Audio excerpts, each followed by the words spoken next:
തൃശൂരിനെ സ്വന്തമാക്കാൻ കോഴിക്കോട്ടെ പെൺപടയും.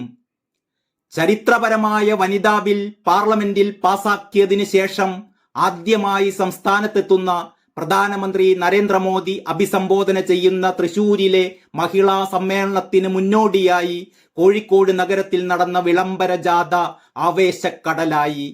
സ്ത്രീശക്തി സംഗമത്തിൽ പങ്കെടുക്കുന്നതിനായി ജനുവരി 3-ന് തൃശൂരിലെത്തുന്ന പ്രധാനമന്ത്രിയെ വരവേൽക്കാനായി കോഴിക്കോട് ജില്ലയിൽ നിന്നും 10,000 പേർ പങ്കെടുക്കുമെന്ന് BJP ജില്ലാ പ്രസിഡന്റ് VK സജീവൻ പറഞ്ഞു. ഇതിൽ 5,000 വനിതാ പ്രതിനിധികളായിരിക്കും. സമൂഹത്തിന്റെ വിവിധ ശ്രേണികളിൽപ്പെടുന്ന ക്ഷണിക്കപ്പെട്ട വനിതകളും പങ്കെടുക്കും.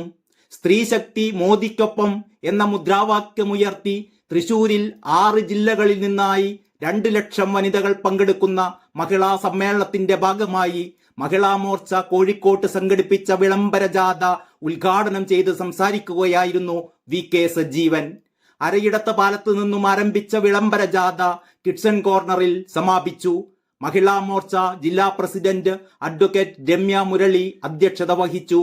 BJP സംസ്ഥാന സമിതി അംഗം P രമണിഭായ്, ജില്ലാ സെക്രട്ടറി ബിന്ദു ചാലിൽ, മഹിളാ മോർച്ച ജില്ലാ general secretary advocate AK Supriya, നേതാക്കളായ സരിത പറയേരി, PP ഇന്ദിര, ബിന്ദു പ്രഭാകരൻ, സോമിത ശശികുമാർ, ശ്രീജ C നായർ, സഗീജ സത്യൻ, പ്രസി കാരയാട്ട്, ശ്രീവല്ലി ഗണേഷ്, സ്മിത ലക്ഷ്മി, ജയശ്രീ സുധീഷ്, രാജി വിനോദ്, രഞ്ജിത, ആനന്ദവല്ലി, ലീന ദിനേശ് തുടങ്ങിയവർ നേതൃത്വം നൽകി. News desk Kalakaumudi.